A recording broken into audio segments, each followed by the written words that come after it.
Hello, this is Yogeshwar 7000 again, and I'm back with another interesting topic in Vedic astrology today.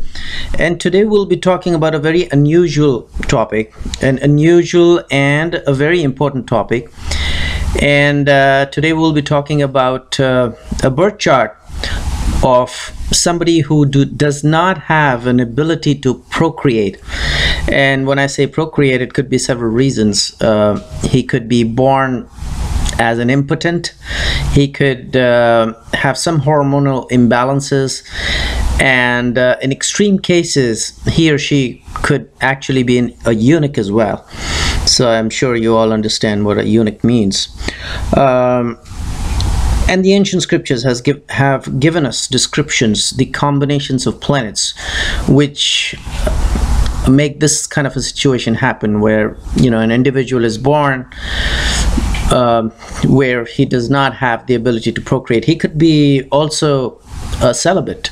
He could be an impotent. He could have hormonal imbalances. He could have any kind of problems, but he cannot procreate. So when you see such kind of a chart, and we know that we get into marital relationships as well, and especially in countries like India, normally the marital relationship is an arranged marriage. So one has to be careful. One has to look at these combinations in a boy or a girl's chart.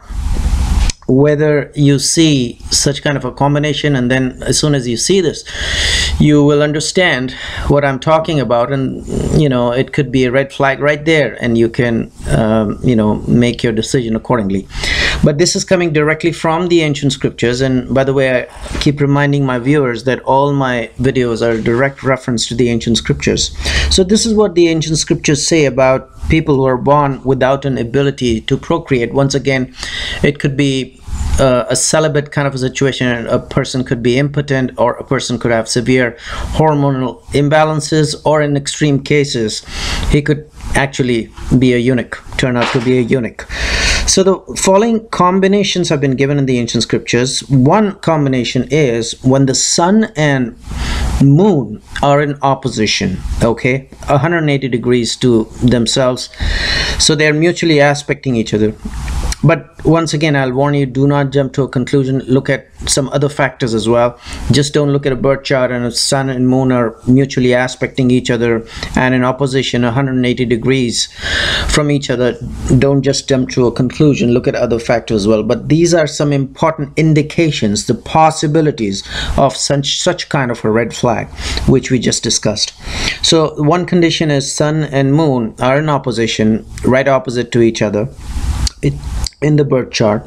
The second condition is, so these are all these are not, these six conditions which I'm going to be talking about is not and, meaning which either of these six conditions could apply, and which creates a possibility of such kind of situation. So the first condition I just discussed, sun and moon being in opposition 180 degrees and mutually aspecting themselves naturally. The second condition is Mercury and Saturn are in opposition, right opposite to each other, and they're also mutually aspecting each other. The third condition which has been given in the ancient scriptures is that Mars is in opposition to the sun, and along with that the sun has to be in an even sign. So I've made a video earlier on what's an odd sign, what's an even sign. Even sign is pretty simple to understand. So sun being in an even sign, it's in opposition to Mars. So that's one. Or the sun is in an even sign being aspected by Mars. So sun may not be in direct opposition to Mars, but as we know that Mars aspects 7th and 8th and 4th from itself. So it is being aspected by Mars based on placement. But then the condition is sun has to be in an even sign. Mars could be in any sign. So that's the condition. Or that, these are the two conditions.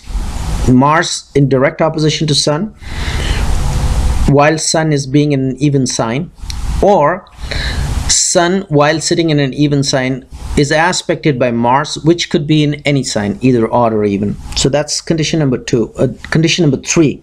So the first condition, once again to recap, Sun and Moon in opposition, therefore mutually aspecting each other. Second condition is Mercury and Saturn in opposition, so mutually aspecting each other. The third condition, Mars in opposition to Sun, so mutually aspecting each other, or and of course Sun being in an even sign, or Sun while sitting in an even sign being aspected by Mars. Okay, so Mars may not be right opposite to Sun. It could be in other signs, because Mars, like I said, aspects 4th, 7th and 8th from where it sits. Then the fourth condition is Moon and the Lagna should be an odd sign. So both, here the fourth condition is both Moon and the Lagna, or the ascendant as it's called, Moon and the ascendant being in an odd sign, both should be in odd signs and should be aspected by Mars. Okay, and Mars could be in any sign. It could be either odd or even. Okay, we know that odd signs are male signs and even signs are female signs. Just a quick recap to one of my earlier videos. People have not watched what is an odd sign represent and what an even sign represents, please refer to those. So the fourth condition once again is Moon and the ascendant should be sitting in odd signs and both should be aspected by Mars. Okay, so this is condition number 4. The fifth condition is the Moon should be sitting in an even sign and Mercury is sitting in an odd sign, and both are being aspected by Mars again. So here Moon sitting in an even sign, Mercury sitting in an odd sign, and both once again should be aspected by Mars. So this is condition number 5. And condition number 6 is that Venus, Moon and the ascendant are occupying the Navamshas belonging to odd signs.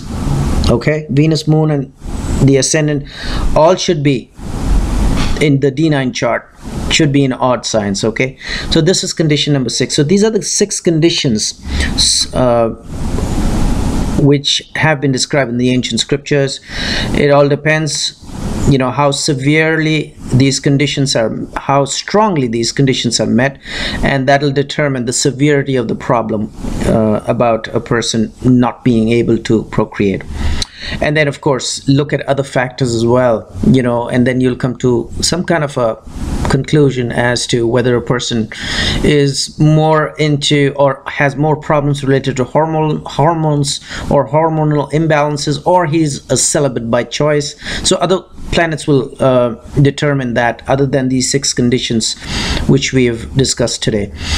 So just don't jump to a conclusion. Look at the severity of the problems based on the analysis of the entire chart and based on what other planets are aspecting and affecting these 6 conditions which we just discussed. So hopefully you enjoyed this video.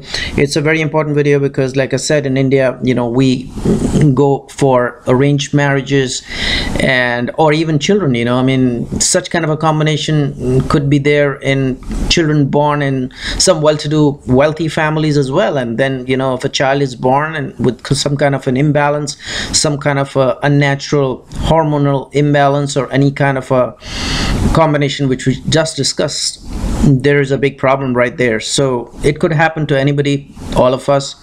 So I just wanted to bring it to your attention, which is coming directly from the ancient scriptures. Hopefully you enjoyed it, and in the meanwhile I will recommend subscribe to my channel, check out my website, there is a link below, and I will see you with an interesting topic in Vedic astrology very soon. Goodbye.